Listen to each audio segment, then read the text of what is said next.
আমরা আমাদের যারা রেমিটেন্স যোদ্ধা আছে ওনাদেরকে এয়ারপোর্টে ভিআইপি সার্ভিস দিব। আসলে 17,000+ জনের ব্যাপারে আমরা অলরেডি পদক্ষেপ নিয়েছি। আমরা বসেছিলাম সব যারা রিক্রুটিং এজেন্ট আছে ওনাদের সাথে। আমাদের প্রাথমিক স্তরে আমরা বলেছি রিক্রুটিং এজেন্টরা সাব এজেন্টদেরকে টাকা ফেরত দিবে, সাব এজেন্টরা প্রবাসী যারা শ্রমিক ছিল যাওয়ার কথা ছিল তাদেরকে টাকা ফেরত দিবে। রিক্রুটিং এজেন্টরা সাব এজেন্টদের ক্ষেত্রে টাকা ফেরত দিয়েছে, প্রায় 100% ক্ষেত্রে টাকা ফেরত দেওয়া হয়েছে। সাব এজেন্টরা এখনও প্রবাসী যারা মালয়েশিয়া যেতে পারেনি তাদের ক্ষেত্রে টাকা ফেরত দেওয়ার ক্ষেত্রে মাত্র 25% অগ্রগতি হয়েছে। প্রত্যেকের সিগনেচার সহ আপনার কাগজ যে আমরা টাকাটা ফেরত পেয়েছি সেরকম আমরা পেয়েছি মাত্র 25%। বাট এটা আমরা সময়সীমা যে বেঁধে দিয়েছিলাম সেটা আছে। আমরা আশা করি এটা 100% আমরা অ্যাচিভমেন্ট করতে পারবো। 17,000 কেন যেতে পারেনি সেই ইতিহাস আমি আর তুলব না, আপনারা সবাই জানেন এটা আমাদের সরকারের আমলে না, আগের আমলে হয়েছে। সিন্ডিকেটের কথা যে বলেছেন আমরা ওয়েল অ্যাওয়্যার আছি সিন্ডিকেট নিয়ে। সিন্ডিকেট যেন ভেঙে যায় সেই জন্য আমরা অত্যন্ত জোরালোভাবে মালয়েশিয়া সরকারকে বারবার অনুরোধ করছি, আপনি 100 জনের মধ্যে সীমাবদ্ধ রেখেন না, আপনি এটা ওপেন করে দেন, ঠিক আছে?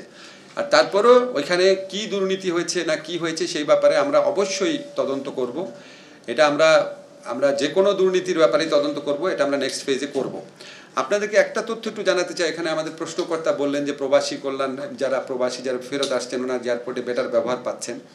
আপনাদেরকে এখন একটা স্পেশাল তথ্য দিতে চাই, সেটা হচ্ছে আমরা আমাদের চিফ অ্যাডভাইজারের অত্যন্ত আগ্রহ আছে, ওনার উৎসাহ আছে, ওনার নেতৃত্ব থাকবে এখানে। আমরা আমাদের যারা রেমিটেন্স যোদ্ধা আছে ওনাদেরকে এয়ারপোর্টে ভিআইপি সার্ভিস দিব।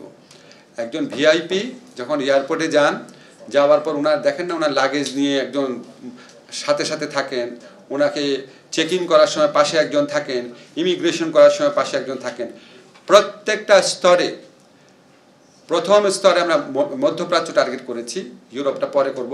মধ্যপ্রাচ্যে যারা যাচ্ছেন, মধ্যপ্রাচ্যে আমাদের অধিকাংশ শ্রমবাজার আপনারা জানেন।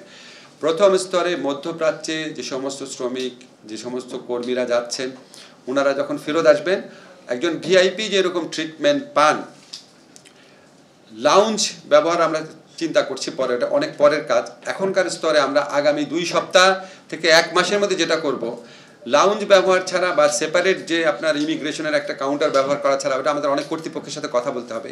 কিন্তু এয়ারপোর্টে যাওয়ার পর ওনার মধ্যে যে একটা অসহায় অবস্থা আছে, কোন গেট দিয়ে ঢুকবেন, তারপরে আপনার চেক ইনটা কীভাবে করবেন, কোনো ফর্ম থাকলে কীভাবে ফিল আপ করবেন, ইমিগ্রেশনে কোনো একটা কাগজ চাইলে অস্থির হয়ে যান, বুঝতে পারেন না, প্রত্যেকটা স্তরে পাশে দাঁড়িয়ে হেল্প করবে প্রবাসী কল্যাণ ডেস্কের কর্মী। দরকার হলে আমরা আউটসোর্সিংয়ের মাধ্যমে নতুন ছেলেদেরকে ট্রেনিং দিয়ে নিয়োগ করব।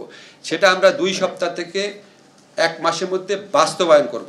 এবং একজন প্রবাসী যেন কোনো অবস্থাতেই এয়ারপোর্টে হয়রানির শিকার না হন, অসহায় অপমানিত বোধ না করেন, এই ব্যাপারে আমাদের 0 টলারেন্স থাকবে। এটা আমরা অবশ্যই নিশ্চিত করে ছাড়ব।